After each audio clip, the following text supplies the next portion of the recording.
Pozdravljeni prijateljice in prijatelji športa, predvsem pa nogometa. V veliko veselje mi je, da se lahko danes pogovarjamo o vrhunskem nogometu z enim in edinim.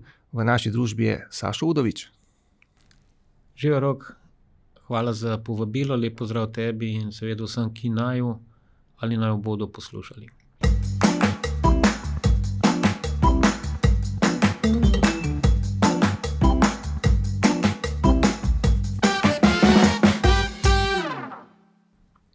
Sašo, lepo vas je videti, tako žareč nasmeh. Pri 55 letih veliko športnikov pojamra, kaj se dogaja z njimi, ampak pri vas pa očitno čas naredil ni kakšnih posledic, ki bi bile. Hvala, Rok. Lep pozdrav vsem. Kar se stanja tiče, sploh zdravstvenega in tega, lahko rečem, sem bil srečal, mislim, da je bilo 17 ali 18 let profesionalne kariere, tako da sem relativno zdrav, ni bilo nobenih, ali pa sem zdrav, no. Ni bilo nobenih operacij, nobenih težkih poškodb, da je naštejem kakšne mišice ali pa da te kdaj hrbet malo zapeče. Tudi to pride z leti, ampak neko stanje osnovno je super, tako da sem zadovoljen, tako da je dosti časa in predvsem je še fizika in stanje, da se lahko rekreiram recimo na visoki ravni. Ker zabredli ste praktično v to 6. desetletje, ne? To je pa že življenjska doba, ko se marsikdo vpraša, kaj sledi. Ja, res je. Čudno in v bistvu, nam rekel, frapantno se sliši, ampak 6. desetletje, polovica 6. desetletja, tako da, kot sem rekel, če v teh letih mogoče narediš en rezime za nazaj, in ko pogledaš je prvo, kot sem omenil, zdravstveno stanje v redu, to je, mislim, da je to najvažnejše zase, za vse bližnje, za vse nas, ki smo v studiu. To so važne zadeve. Po drugi strani pa tudi narediš nek epilog ali pa eno analizo stanja, kaj je bilo, kako je bilo in lahko rečem, da je kar v redu, da sem zadovoljen. Ste nekdanji nogometaš, mnogi vas naslavljajo pa z besedo legenda, torej napadalec, ki je imel kaj zapovedati. Kako še doživljate te stike z nekdanjimi navijači? Vas veliko prepoznavajo, ustavljajo po ulicah? Moram reči, da je kar veliko tega. Verjetno je to tudi posledica tega, da se je občasno pojavljalo na kakšnih medijih oziroma kakšne komentarji na televiziji, da je to reprezentančne tekme, ali so to klubske tekme, Champions Liga, Slovenska liga. Tako da, moram reči, da kamorkoli grem ali pa a so to moji bližnji, kakšen izlet ali karkoli, se čuti še vedno to. Ker takrat, ko smo igrali aktivno, smo bili, saj jaz v tujini, tako da je bilo manj tega, si igral, si bil na sceni, odigral tekmo, ampak je bilo več ali manj po tekmi, a je bil to avion ali karkoli, greš nazaj v klub in prideš mogoče spet čez mesec, 2, 3, ali pa na počitnice, tako da zdaj sem pa v Ljubljani oziroma v Sloveniji in mogoče se ta prepoznavnost čuti na nek način preko teh medijev in tega, ampak moram reči, krasno iz velika večina ali pa bom rekel skoraj 100% so odzivi pozitivni. Jaz sem pa tudi tak človek, da imam rad eno komunikacijo z normalnimi, zdravimi, športnimi, mislečimi ljudmi, kar je v teh čudnih časih že težko, ampak lepe, v bistvu lahko rečem, da imam dobre odzive in da je vse v redu. Omenili ste, da radi igrate tenis. Je še kakšna druga stvar, ki vas v teh dneh zapolnjuje? S čim se ukvarjate? Tenisa igram kar veliko, no, pozimi zdaj manj. V tem času tudi ne, čeprav so se mreže oziroma igrišča zunaj že odprla, tako da je bolj novembrsko vreme, kot pa recimo temu zgodne prvomajski prazniki, ki se bližajo. Glavnem tenis, ampak poskrbim zase tudi in za psihološko in fizično stanje, tako da sem okej. Da grem tudi odlaufati kakšen krog na Rožnik, tako da recimo temu, da pazim malo nase, no, oziroma da vlagam v to, kar, ali pa če tako ponazorim, včasih, ko sem bil še profi, sem moral delati tisto, kar mi je bilo rečeno, pa je bilo, lahko rečemo, tudi strogo profesionalno, zdaj pa delam predvsem tisto, kar mi paše, kar mi ugaja, pa lahko rečem, da je to dobro zame. No, torej tisti notranji duh profesionalnega nogometaša ni nikoli zapustil vašega telesa, morate skrbeti zanj, da je v formi. Res je, to pa pogrešam. Pamet govorim, če se v 2 dneh, 2-3 dni ne zgodi kakšna fizična aktivnost, potem sem že malo tečen ali pa zopren sam do sebe, ampak seveda odvisno spet od kakšnih manjših poškodb, ampak za ta leta mislim, da sem kar dovolj aktiven. Tale nasmeh pove veliko, ste dobre volje, torej uživate. Kako je bilo pa na začetku vaše poti, vemo tale naslov, od razpada Jugoslavije do uspehov ponosne Slovenije? Verjetno se spominjate, bili ste veliko mlajši, Slovenija še ni bila na zemljevidu nogometnem. Kako je bilo takrat? Ja, popolnoma drugačni časi. V bistvu takrat smo bili še najstniki, lahko rečem, ali pa živeli smo še v izdihljajih te bivše juge, se popularno reče. Moram reči, da so nekatere zadeve so bile vrhunske, nekatere tudi ne. Se konec koncev država je razpadla, ampak kar se športa tiče, je bil to res nek nivo, sistemsko urejen nivo. Tudi v Sloveniji, vemo, da smo imeli eno od izredno močnih lig, po moje takrat sigurno v ligi 5-6 v Evropi, če ne še več. In ta sistem, športni sistem, govorim seveda o športnem ali pa nogometnem sistemu te bivše Jugoslavije, je, lahko rečem, da je deloval. Zato so tudi, to je bil tudi nivo, recimo, treningov, nivo tekmovanj, nivo stroke, če lahko temu tako rečem, je bil res na visokih obratih in v tistem času se je vedela neka zdrava hierarhija. Danes se mi zdi, da je to vse bolj, vsaj v mlajših kategorijah, prepuščeno stihi oziroma da je več, lahko rečem, da je mogoče več nekega entuziazma pri starših kot pa pri otrocih samih. Takrat je bil nam žoga, je bila tako košarkarska, rokometna ali nogometna, skoraj ni bilo tako važno. Dobro, jaz sem se bolj podil za nogometno, pred bloki, igrišča pred šolami so bile polne. To smo bili non-stop vzunaj. Tisti mogoče, ki smo malo izstopali na dvorišču ali pa v šoli, smo šli posneje še na trening. Je bilo pa to selekcionirano in vodeno tako, kot je treba, zato to je bila tudi v bistvu ta špica ali pa hierarhija, ta piramida prve jugoslovanske lige zelo visoko. Bilo je poskrbljeno za mlade in za stare, lahko rečem. No, in v tej hierarhiji, kje ste se vi znašli, kje ste začeli? Jaz sem začel aktivno oziroma trenirati, kot je treba, pustimo zdaj osnovnošolske krožke, na nogometnem klubu Ljubljana. Razlog je pa bil, ker je mama je bila profesorica, je učila na dr. Vita Krajger in logično me je ogromno ljudi zdaj vprašalo, zakaj pa ne Olimpija, ne? Ker je bila celo bliže, ja. Krajger in star Plečnikov stadion, oziroma ker je Olimpija bivala, je bilo to praktično dvorišče.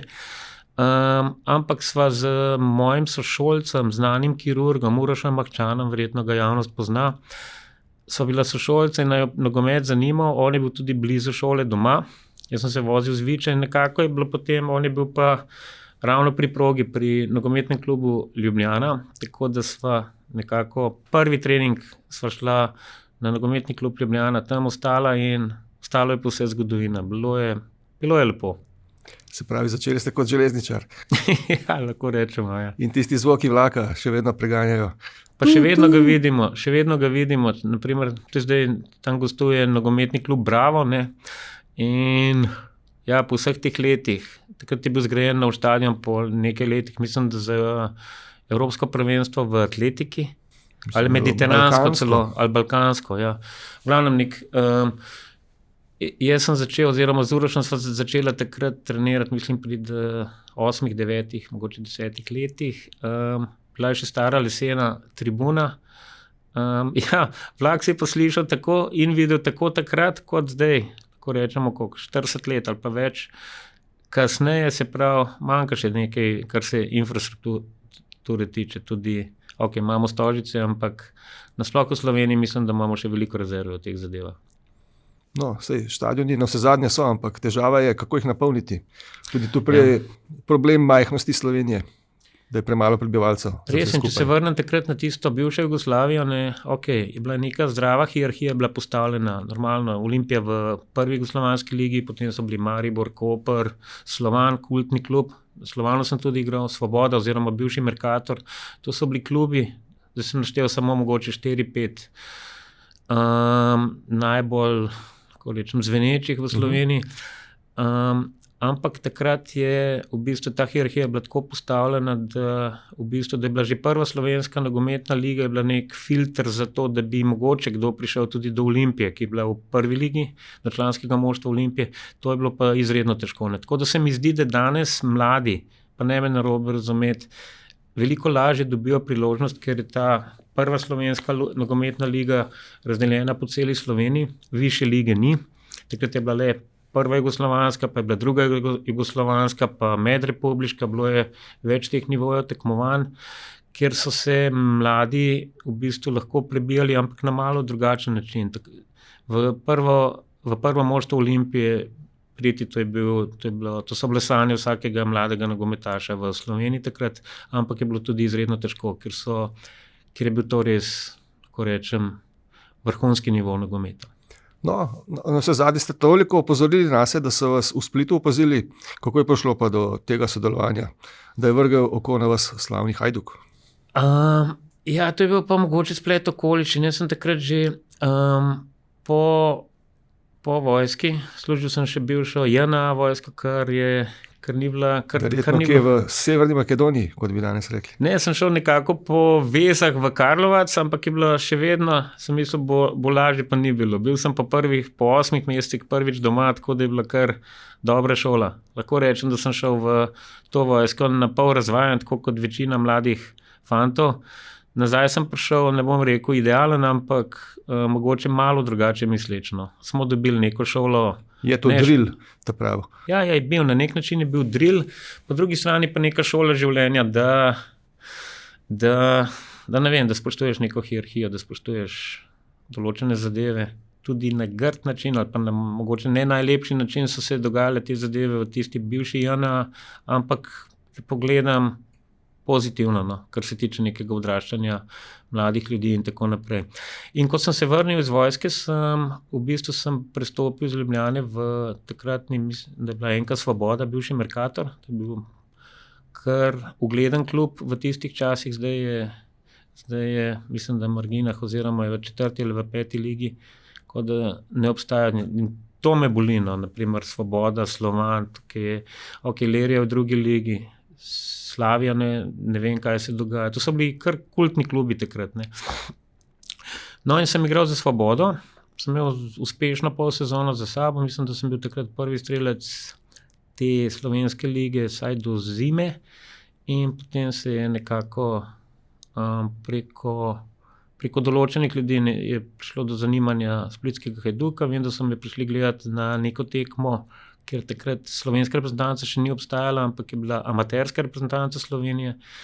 Igrali neko tekmo, mislim, da je bilo v Izoli, so se mi ogledali, dobili nek pozitiven vtis in sem pristal v Splitu 4-letno pogodbo, kar je bilo za takrat, mislim, za 20 ali 19-letnika so bile sanje izpolnjene. Ampak to je bil šele začetek. Ni bilo vse idealno, ampak bil sem v Splitu, v velikem klubu, v Hajduku in dobra šola za naprej. Ja, v slačilnici pa imena, ki so potem obeležila evropski nogomet. Res je, še zdaj smo z nekaterimi dobri prijatelji, ne vem, koliko se spomni javnost, ampak to so bili kar večina ali pa del teh znamenitih vatrenih, Bokšič, Tima, Ciarni, Jeličič, Ante Miše, bilo je kar nekaj teh fantov, ja. Tudi starejših, Setinov, Hadži Abič, ki so v tistih letih krojili tisto prvo jugoslovansko ligo, ki je bila polna tudi starejših igralcev, ker vemo, da je še vedno obstajal tisti zakon do 28. leta, igralci niso zapuščali Jugoslavije in tudi zaradi tega zakona oziroma pravila je bila liga tako močna. Tako da, ja, v tistih časih lahko rečem, da sem spoznal nek za takratne razmere top nivo, in konkurenca, in treningi, in Poliv, in stadion, in način življenja, kar se tiče v Splitu, ker dejansko Hajduk je unikum, kar se tiče tega. Če si igralec Hajduka, pa jaz nisem veliko igral, ker potem se je vojna zgodila, sem igral 2-3 tekme, ampak bil sem tam, mislim, da slabo leto. Je pa fenomen res, kar se tiče neke pripadnosti, to je ne samo Dalmacija, to je v žargonu pravijo jednom bili, uvijek bili, ne. In še zdaj, kadarkoli pogledam na rezultate, ker Hajduk je res, Hajduk je strast, to je način življenja v Dalmaciji in prav to je mogoče prekletstvo in dobra zadeva tega kluba. Je pa, kar se tiče navijaške spore in neke pripadnosti, pa nisem srečal v karieri, pa sem bil kar dosti po svetu bolj emotivnih ljudi. Tudi na dober način in seveda, ko gre slabo, na ne tako dober način. Obstajajo anekdote, ne vem, mislim, da smo igrali Slobodo Tuzlo doma in smo izgubili tekmo, polet je bil takrat, ni bilo še tistih sedišč, tako je bilo, ne vem, tistih 10-15 tisoč ljudi. Enostavno po tekmi spomnim 2-3 tisoč torcidašev, pa to so bili ne mularija, ne mladi fanti, ampak tisti pravi, lahko rečem, kršni Dalmatinci. In če tam vidiš 2-3 tisoč razjarjenih navijačev pred stadionom, v glavnem se ni nihče ne bo poven. Smo prespali na stadionu in tako je bilo. Po drugi strani pa čez 2 tedna dobimo Dinamo Zagreb doma, premagamo te isti navijači, te odnesejo v mesto in si 2-3 dni ne moreš ne plačati ne hrane, ne pijače, kamorkoli greš. V butigo ti reče stara gospa, v redu je, mili moj, uzmi ove traperice, kavbojke, sve će biti u redu, ajde samo vi pobedite u nedelju. Tako da, ja, ta kontrast oziroma ekstremi so bili izjemni, ampak krasni časi in ja, nikoli mi ne da mi ni bilo žal. Res dobra življenjska šola, pa na nek način tudi te stvari ostajajo v tebi do konca življenja. Ja, pogodbe niste mogli do konca izpolniti, prišlo je tisto, kar je največja nevarnost, največja žalost na tem prostoru. Vojna vse skupaj prekinila. Res je, celo v Splitu se je med drugimi žarišči se je celo začelo, ker je tam vojna luka Lora, je zelo blizu stadiona in prav spomnim se, ko smo po dopoldanskem treningu in smo imeli kosilo na stadionu in je začelo pokati. Pač slišali smo neke strele, ni bilo to zdaj 50 ali pa 10 metrov stran na stadionu, ampak si slišali seveda strah, neke se pogledaš, ni mučno stanje, no, res mučno stanje. In jaz sem imel takrat 4-letno pogodbo in potem, ko se je to začelo, seveda so se začeli krhati odnosi na nivoju cele Jugoslavije, tudi v slačilnici oziroma v klubu, moram reči, da ni bilo nobenih problemov, ampak se je čutila neka negativna energija oziroma bolj to, da nismo vedeli, kaj se bo zgodilo. Ne. Zgodilo se je tisto najhujše, ne. Se pravi, se je začela vojna, tudi ta liga je razpadla oziroma ni bilo več lige in jaz sem takrat odreagiral tako, da sem se vrnil domov, Olimpija bila zainteresirana, tako da bil je z mano tudi še Dejan Bauman, tudi Slovenec, tako da smo se takrat vrnila v Slovenijo in mnogo igralcev takrat zapustilo Hajduk, tako da, ampak to je bilo na nivoju seveda celotne Jugoslavije. Spomnim se, da potem ni bilo lige, oziroma prva jugoslovanska liga se ni nadaljevala, ne glede na to, da smo mi v Olimpiji čakali na prvo tekmo, mislim, da bi morali iti igrati na stadion JNA s Partizanom. Ja. Se pravi, klasična tista olimpijna zgodba. Imeli smo moštvo od 7. do 12. mesta, kar je bilo za eno Olimpijo uspeh, ampak ironija vsega je bila v tem, da se je čakalo, kaj bo s to tekmo in so pač zanulirali oziroma prvenstvo se ni nadaljevalo zaradi vojne in posledično smo mogoče kakšen mesec kasneje ta ista ekipa, ki je bila kar sestavljena iz dobrih igralcev, brata Vrabca, Perica, Šeparović, Varvodić, Ubavić, Topić, bilo kar nekaj fantov, se je na hitro ustanovila oziroma je Olimpija padla v Slovensko ligo. Mislim, da smo igrali prvo ali drugo kolo z Jadran Lama Dekani, je bil tak bolj vaterpolo rezultat. No, mislim, da je bilo koliko 0 ali 1-12, nekaj takega je bilo. Mislim, da je celo 12 je bila, ja. Tako je. Tako da zanimivi časi, ne. Takrat se je morala potem Olimpija pač spustiti. Jaz mislim, da kar se same Olimpije tiče, to ni bilo dobro za klub, ne. Ker je pač šel razred 2 ali celo 3 nižje, ampak kar se vseh ostalih zadev tiče, Maribora oziroma te, kar je zdaj prva slovenska liga, ki je vedno močnejša, lahko rečemo, je bilo pa to za ostale klube neka nova motivacija, v bistvu ustanovila se je prva slovenska nogometna liga in tukaj potem se je dogajalo vse skupaj naprej. No, zanimiva bližnica do Olimpije, ne, kot Ljubljančani. Ja, preko Splita. Dalmatinski obvoz naredili. Dalmatinski obvoz, ja.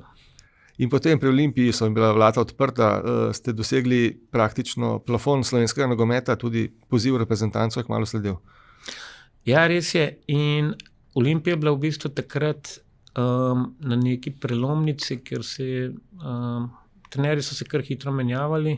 Seveda vsi ostali klubi, najbolj Maribor, pa takrat je bilo močno tudi Celje, pa v glavnem vsi te klubi so želeli seveda Olimpiji mešati štrene in štartali se tako, da je bila Olimpija seveda najmočnejša, potem je pa to z leti seveda začelo padati, tako da je Olimpija našla svoj prostor, oziroma ostali so se dvignili, ali je pa Olimpija padla, tako da je to gledamo v zadnjem desetletju, so pač tukaj izredno močen Maribor, ampak prav je tako, pač slovenska nogometna liga in potem jaz sem bil še leto pa pol mislim, da sem bil še leto pa pol na Olimpiji in mislim, da je bil takrat, da je prišel, je prišel za trenerja Lučo Pertič, bili smo pa 3 napadalci, igralo sta lahko 2, govorimo o prvi postavi, bil je Topič, Zoran Ubovič, nažalost, moj prijatelj zelo prerano, oziroma nažalost danes že pokojni Zoran Ubovič in moja malenkost, se pravi, in tukaj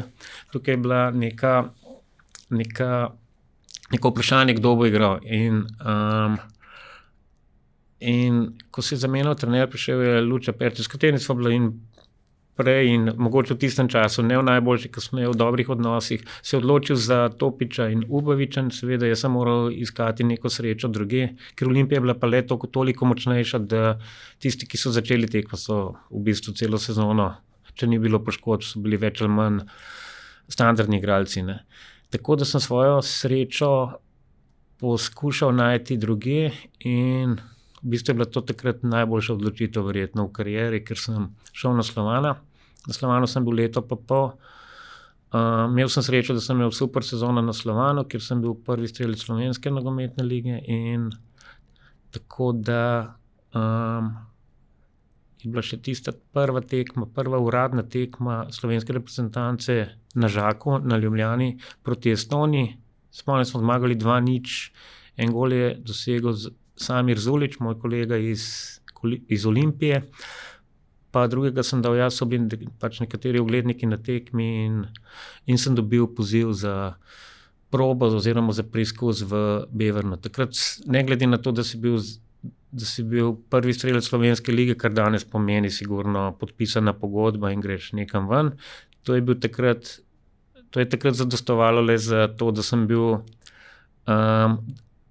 povabljen na en, lahko rečem, navaden preizkus znanja sicer v Sloviti, oziroma takrat je bil Sloviti, takrat so bili to res višji nivoji, ker v belgijski Beveren, prva liga.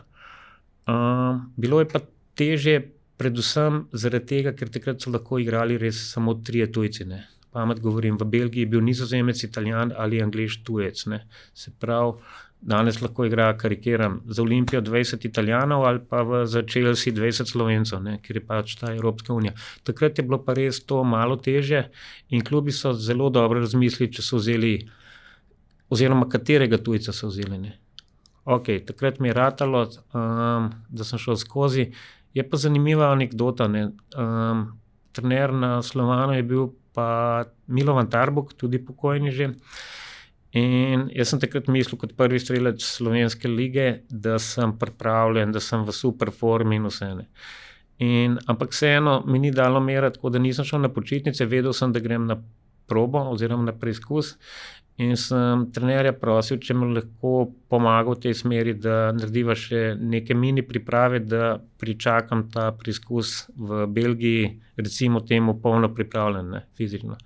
In me je 2 tedna, po domače rečeno, sva cel golos dala skozi, dopoldne fizični treningi, popoldne žoga in ko sem šel jaz v Belgijo, sem mislil, da boljše ne morem biti pripravljen, ni variante, da si bolj pripravljen, kot sem bil.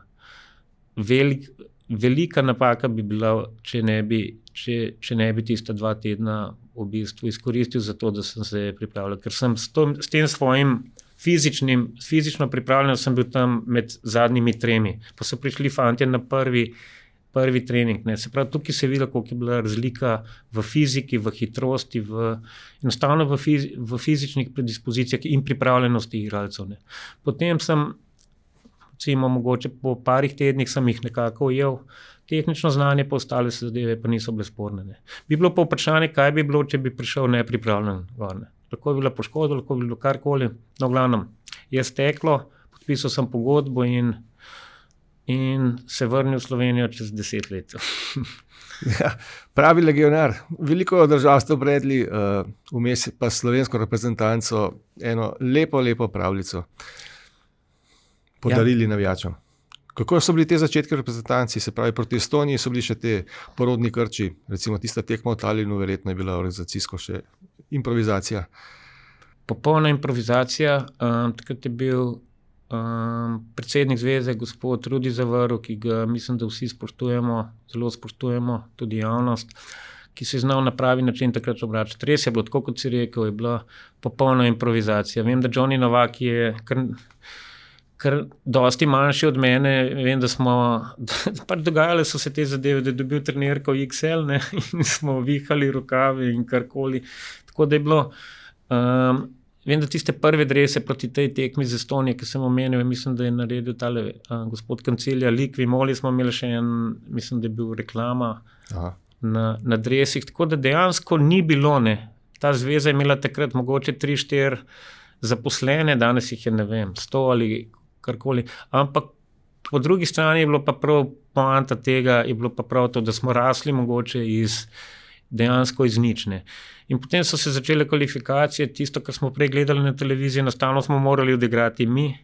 Vemo, da naša generacija, pa tudi prej smo vsi spremljali jugoslovansko reprezentanco, ki je bila izredno močna, ne.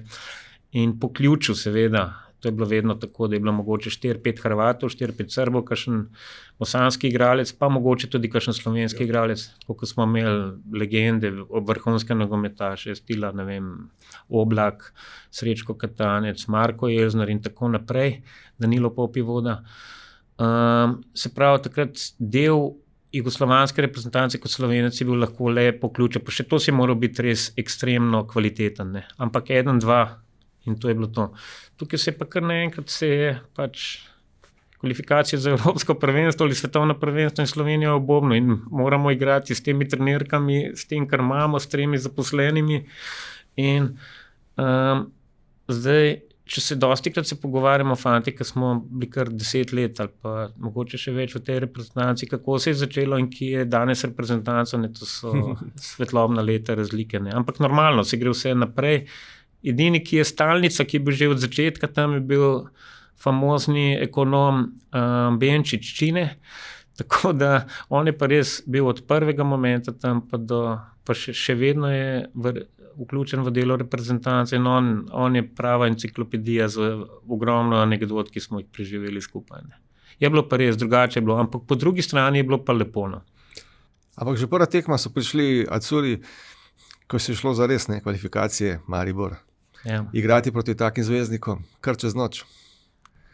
In zelo dobro ste igrali, ne? Ja, in spomnim, Azuri oziroma italijanska reprezentanca 2-3 mesece prej izgubila svetovno prvenstvo, oziroma bili so viceprvaki sveta, ne.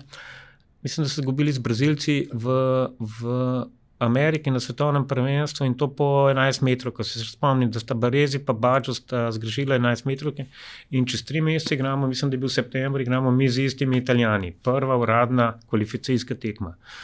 Spomnim se, da se je Srečko Katanec, ki nam je bil nekaterim fantom kasneje še selektor, ne. Seveda se je zgodila pravljica, takrat se je glih poslavljal, to je bila njegova poslovilna tekma in se spomnim naslova, kaj bo, upam, da nas bojo gledalci spodbujali tudi pri 5-0. V bistvu smo se sami sebe bali, če sem čisto iskren, tudi Italijanov, normalno, ne. Ampak nismo vedeli, kje smo, no. To je bila osnova. No, strah je bil odveč, konec koncev se tekmo končala 1-1, imel sem to srečo, da sem zabil tisti prvi gol. Je pa anekdota iz te tekme, gre pa tudi v to smer, da je bil takrat, mislim, da je bil Darka Milaniča zadetek razveljavljen, takrat ni bilo še kakšni var in to, da je bila pokojni Stane Škodlar, RTV-ovc je, ne vem, mi kasneje govori, da ima neko intuicijo, ne poslal kameramana na reflektor na Ljudskem vrtu in prav obstaja slika, kako je žoga pol metra čez gol črto, ampak sodnik ni priznal gola, ni bilo nevarno, ni nič, ampak skratka, odigrali smo 1-1 proti drugi reprezentanci na svetu in bilo je nor feeling, se pravi, smo vedeli, da lahko. Je pa zanimivo, da je bila to edina točka tistih kvalifikacij. Ne, vse pa so bile še.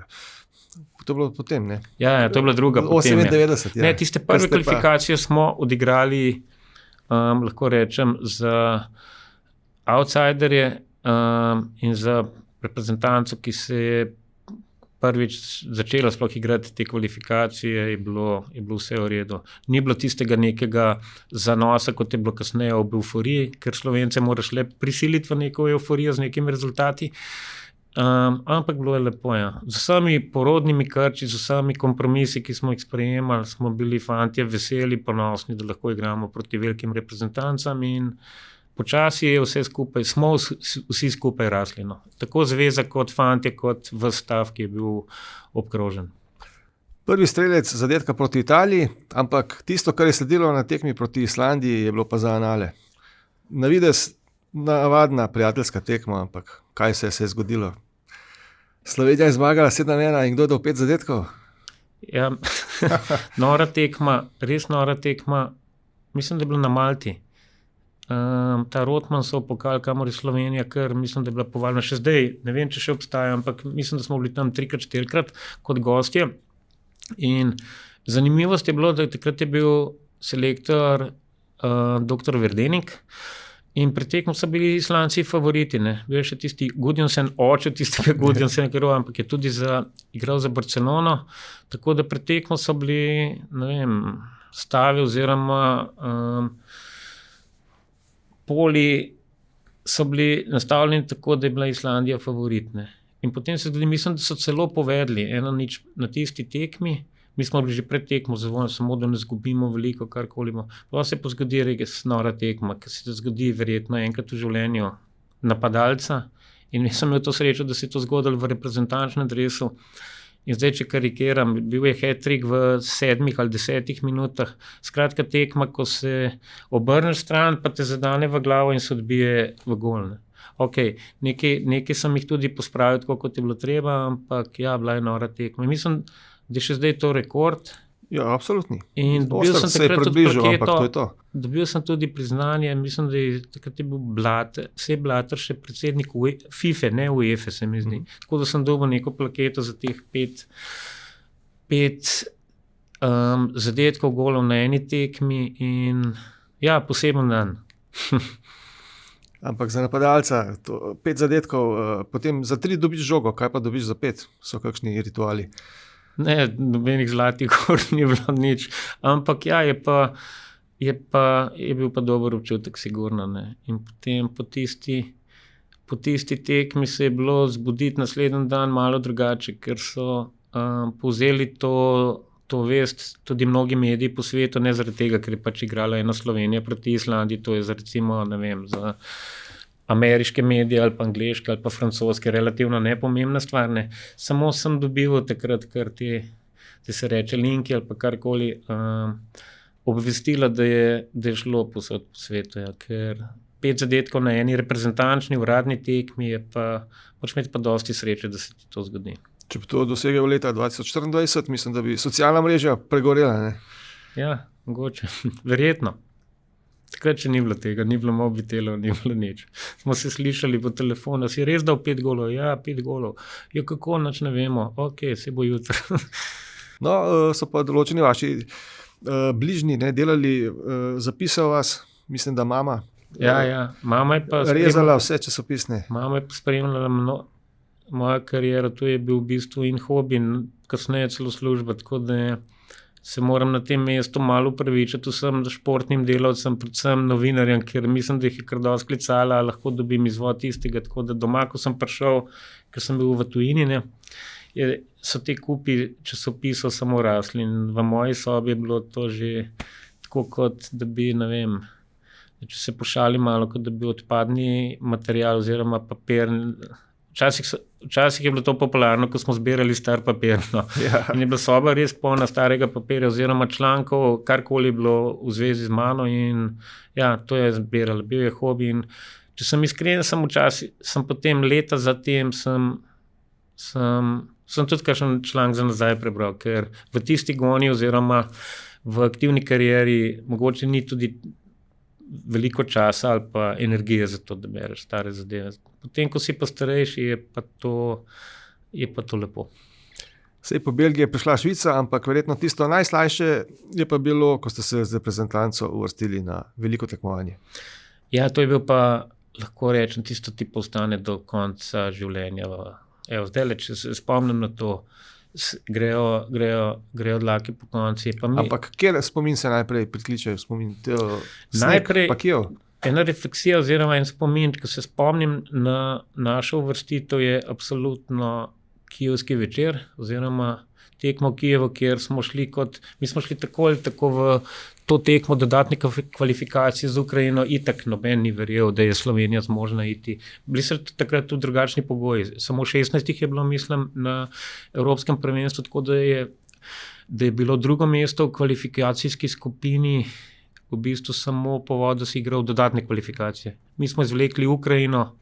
Zanimiv podatek je bil ta, da je bil Ševčenko v najboljših časih, mislim, da je bil v Milanu takrat, pa Rebro, pa Šovkovski, to so bili res igralci, ki so igrali na najvišjih v klubih, ker mi nismo igrali, razen mogoče Zlatka, pa tudi to ni bilo to so bili Milani, Reali, Barcelone in tako naprej. In ta Ševčenko je bil več vreden kot, če karikiram, mi vsi skupaj, pa še pol države zraven.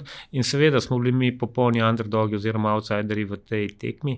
Zgodila se tista famozna tekma, najprej v Ljubljani Miletov gol iz polovice igrišča za 2-1. In potem smo šli v Kijev in vem, da sva z Miranom Polinom sva bila cimarja oziroma sva bila sostanovalca kar nekaj let v sobi. In vem, da ko so se zbudile, rahlo začel naletavati sneg, -5 stopinj in se vse pripravljeno je rekel, Meran mi je rekel, danes jih pa moramo. Sem rekel, moramo ali jih bomo? In je rekel, bomo. In potem, 10 ur kasneje se je zgodila res tista pravljica. Po tistem zasneženem igrišču. Žoga je bila bela, tako da kasneje, ko smo gledali te posnetke na televiziji, se sploh ni dobro videlo. Je bilo pa nora zadeva. Na tistem starem kijevskem stadionu ni bilo veliko, mislim, bilo je veliko ljudi, smo videli 3/4 ljudi je bilo verjetno poklicanih pod ukazom, ker je bilo v vojaških uniformah. Skratka, poklicali so vojsko, da navija, ker so bili vsi sigurni, da gre Ukrajina naprej. Pa spomnim se še, da je sodil tale Nemec, ki je sodil 11 metrov proti nam, ki ni obstojala in takrat sem pa začutil, da smo pa ta pravi, saj ne griš, da je leta in leta tega igranja z reprezentanco nekako, ker smo bili 7, 8 ali pa 10 fantov, je bilo 10 let skupaj, ali pa 8 let do tistega momenta, takrat smo pa začutili eno pripadnost, eno enotnost, da se ne bomo dali in smo v polčasu te tekme, so dolgi hodniki, tako da bi prišel, ne vem, na Rdeči trg, stare zadeve, smo vsi skupaj napadli tega sodnika verbalno, ampak 10-12 fantov skupaj, tako da noben ni dobil ne kartona, ne nič ni bilo to. In potem v drugem polčasu je začel soditi normalno, mi smo Miran dosegel tisti gol in ja, lahko rečem, da je bil Božič pred Božičem. No. In nismo verjeli, ko smo se vračali domov, nam je pilot rekel, da se zbirajo navijači, da so že, ne vem, 1000 navijačev na Brniku, smo rekli, ker smo bili navajeni takrat, ja, verjetno so kakšna punca je prišla, prijatelji, kakšni starši, to je to, ne.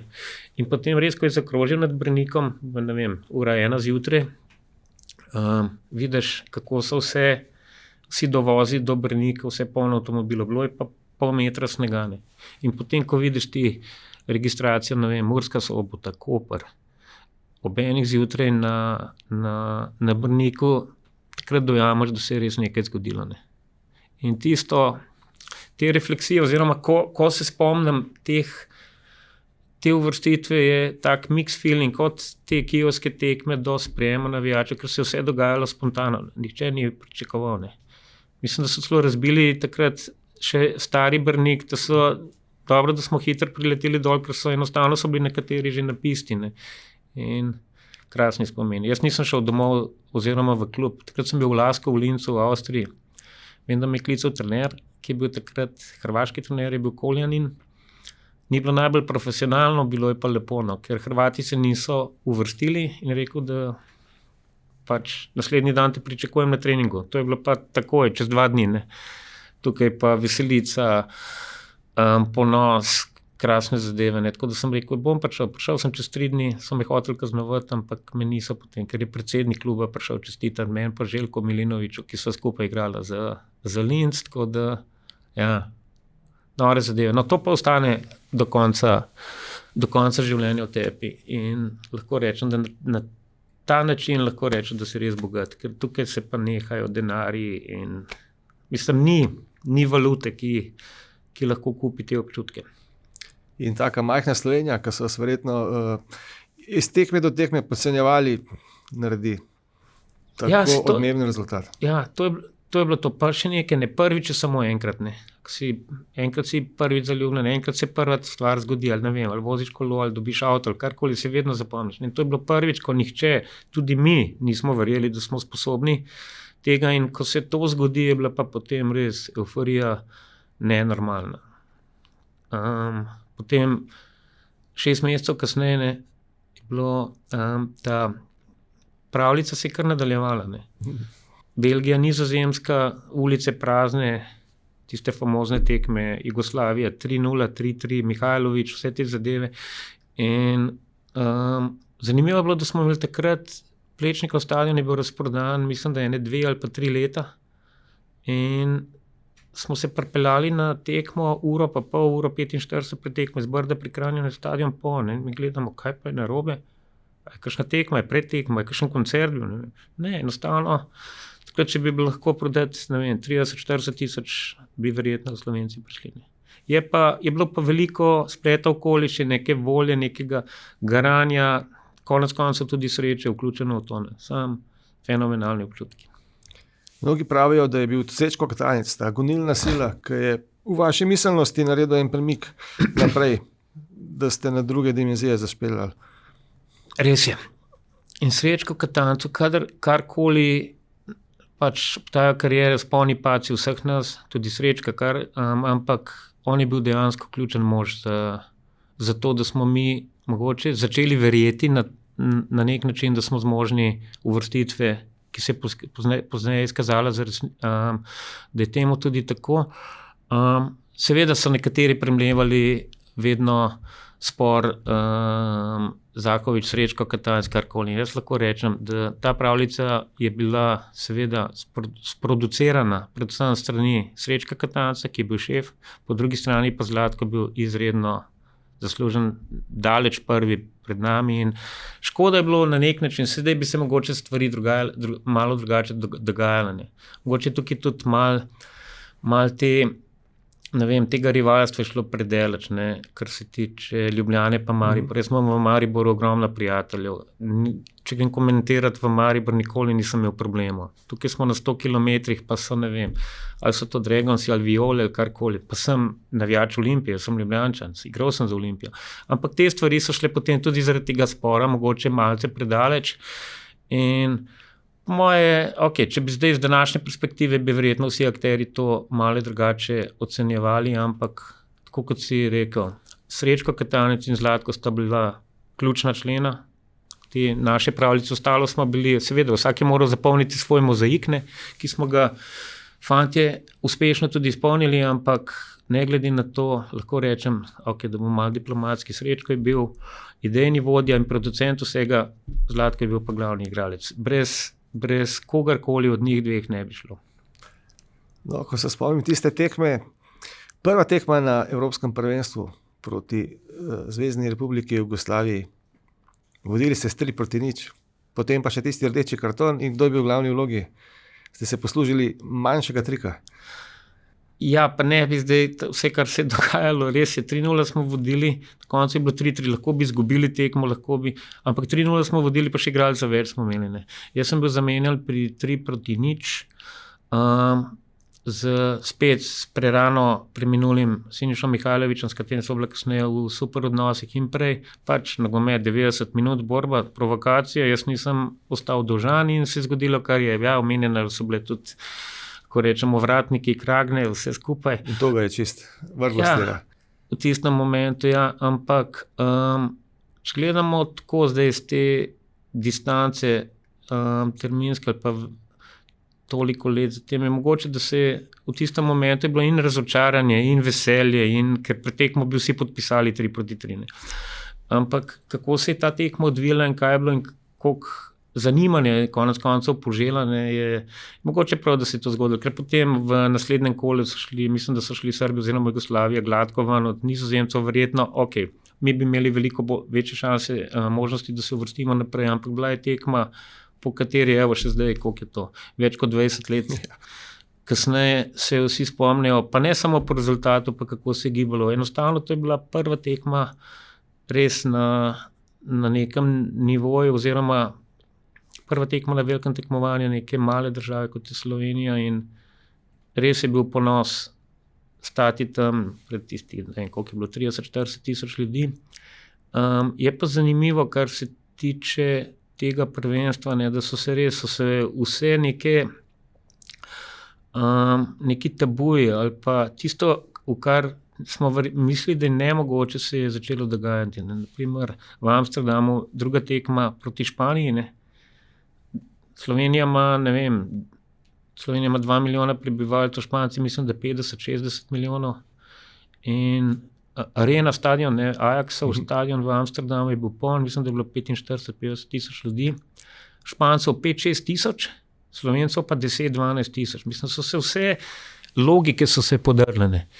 In se spomnim, takrat je bilo pa res privilegij priti na igrišče, biti med prvih 11, poslušati himno in tako naprej, in smo videli tista velika tribuna za našim golom je bila cela slovenska. Ne. In spomnim, da mislim, da je bil glih Aleš Čeh, velik profesionalc, rekel, Sašo, a se gremo gret? Sem rekel, če pa zdaj nisi ugret, ne, pa nikoli ne boš. Ne.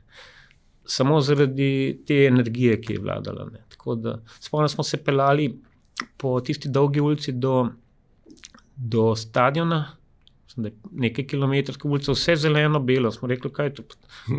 Kot da bi se pelil na tekmo v Ljubljani. Ne.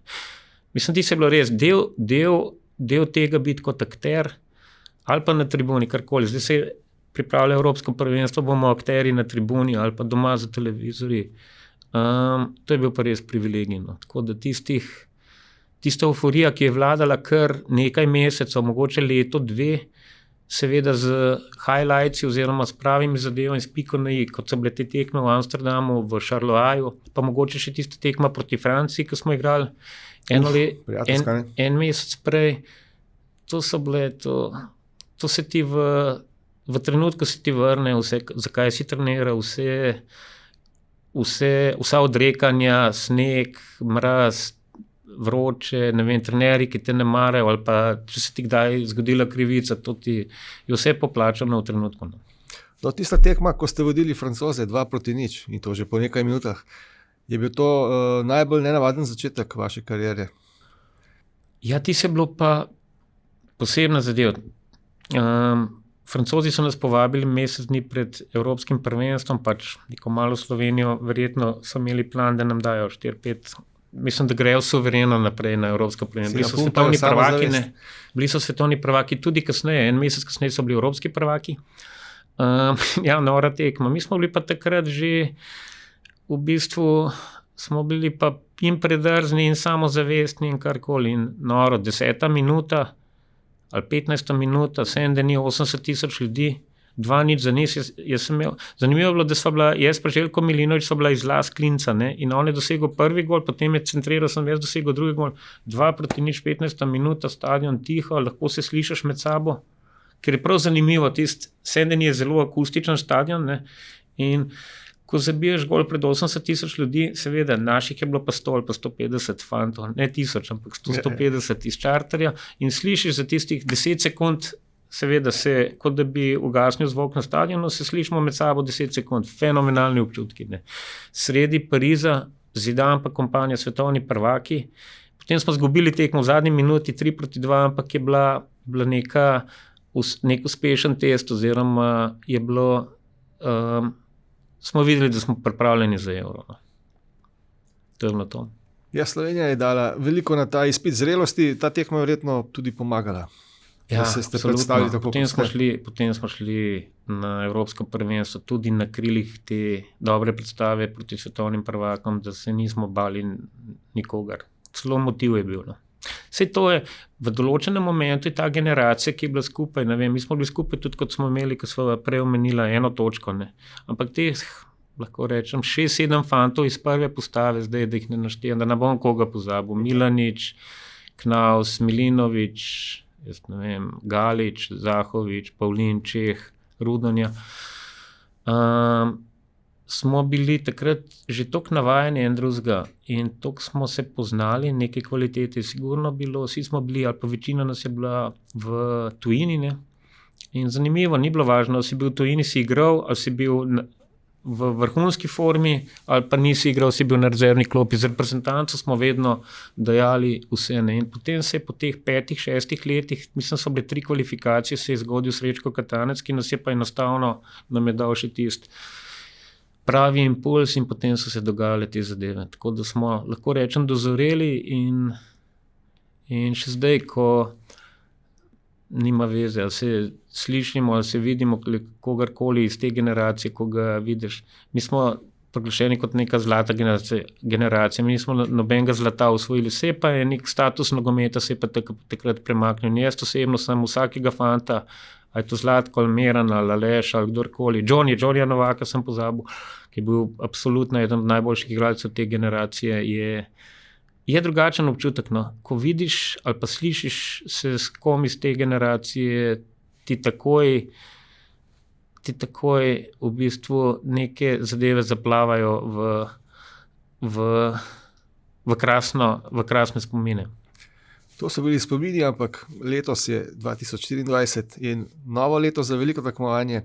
Tokrat boste vse skupaj spremljali kot zunanji opazovalec. Se bo v vas prebudila tista strastna navijača? Boste šli na vse tekme v Nemčijo? Ne bom šel na vse, bom šel pa v München na Srbijo.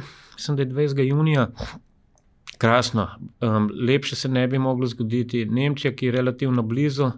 Vidim, da je ta pravi ambient se pripravlja, tako da karte so več ali manj razgrabljene, tako da bo naša reprezentanca bo imela sigurno veliko podporo na tem mestu in čestitke in vse. In jaz samo verjamem v to, da bojo fantje, ker so sposobni, tako kot so igrali odlične kvalifikacije. Skupina ni najlažja, ampak sem prepričan, da bojo dostojno branili ugled slovenskega nogometa v Nemčiji oziroma na Evropskem prvenstvu. Mi, ali pa jaz osebno, bomo pa, tako kot smo bili pred dobrimi 20 leti akterji na igrišču, bomo pa zdaj akterji na tribuni in ne bo treba paziti, kaj boš spil, kaj boš pojedel, ampak bomo uživali v dobrih predstavah. To je ta vloga bolj sproščene narave. Ja, res je.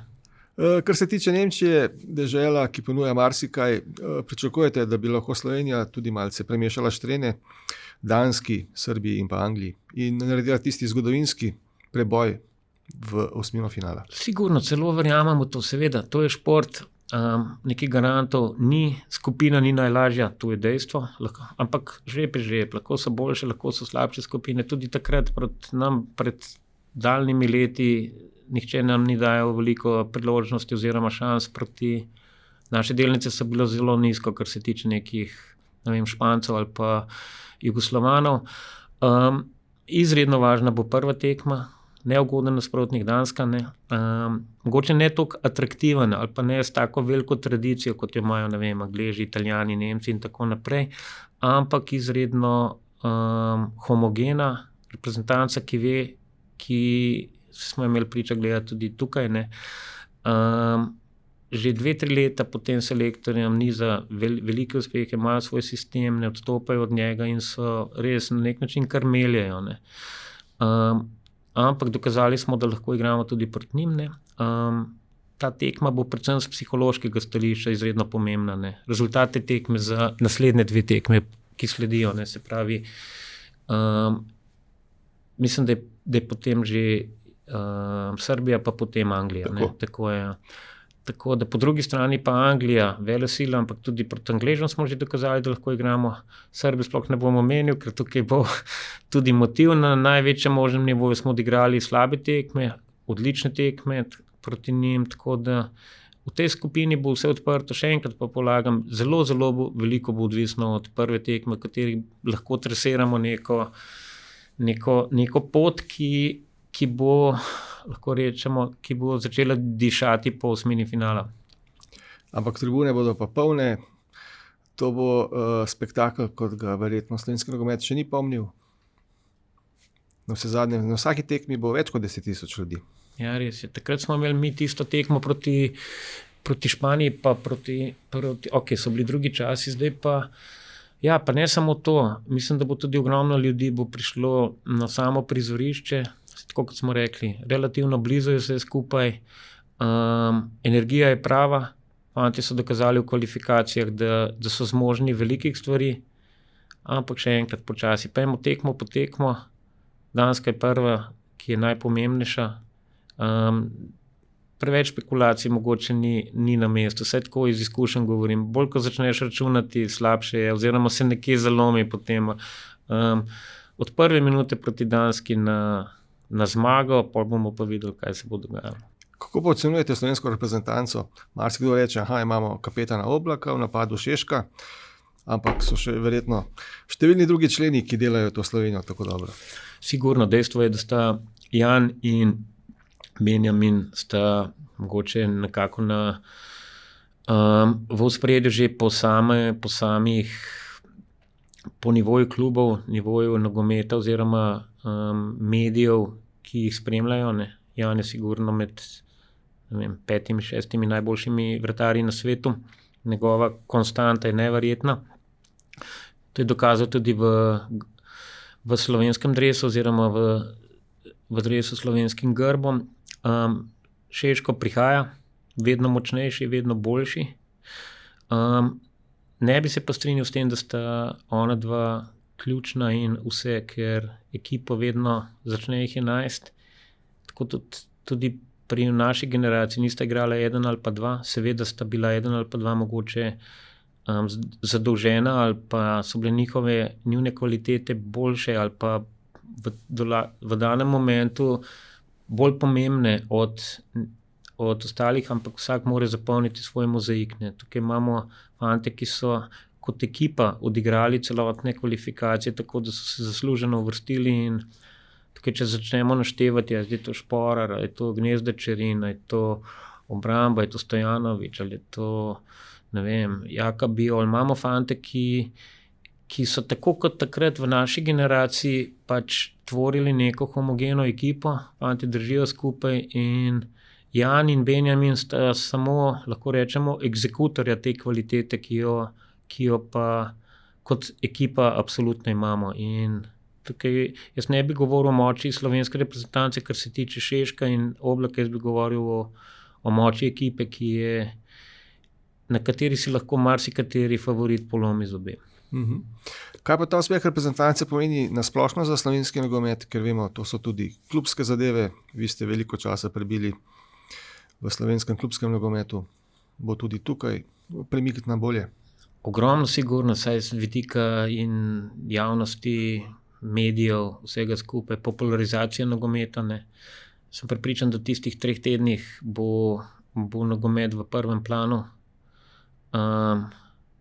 šport v prvem planu, ne pa politika, vojne, ne vem, naravne katastrofe in tako naprej, hvala Bogu. In absolutno so za slovenski nogomet tako uvrstitev pomembna, dolgoročno so to res velike stvari, ne samo iz finančnega smisla, predvsem iz, to, kar sem rekel, popularizacije, le koliko otrok se bo, ne vem, septembra ali potem po počitnicah vključilo ali si bojo pa želeli igrati nogomet, ne, tako naprej. In to je za Slovenijo, ne samo za športno Slovenijo kot državo nasploh izredno pomembna zadeva iz vseh vidikov, tako komercialnega vidika prepoznavnosti Slovenije, karkoli. Sej ste mi rekli, da ste bili včeraj na Brdu, da so bili tukaj že neki ambasadori nemškega nogometa, samo to so velike zvezde in to tekmovanje, kot je Evropsko prvenstvo v nogometu ali pa svetovno prvenstvo, se takrat dobesedno lahko rečem svet ustavi. In da je Slovenija del tega, je po moje tisto, kar smo si želeli, kar je prav, in iz tega je treba nekaj potegniti. In prepričan sem, da slovenski šport bo in nogomet nekaj potegnil iz tega. Poletje prinaša in Euro 24 in pa olimpijske igre v Franciji. Bo to en barometer, kater dogodek predstavlja več? Jaz zdaj po nekih raziskavah, oziroma ne vem, sem pravilno spremljal, da je svetovno prvenstvo v nogometu, ne vem, to me ti popravi, da je mogoče že bolj da je bolj medijsko zastopano, oziroma da je večji odziv javnosti kot pa neke olimpijske. Daljše lovke, seveda. Si konec koncev, kdor ne igra nogomet na tem svetu, igrajo ga Eskimi, igrajo ga, ne vem, na Maldivih in vsi vmes, ne.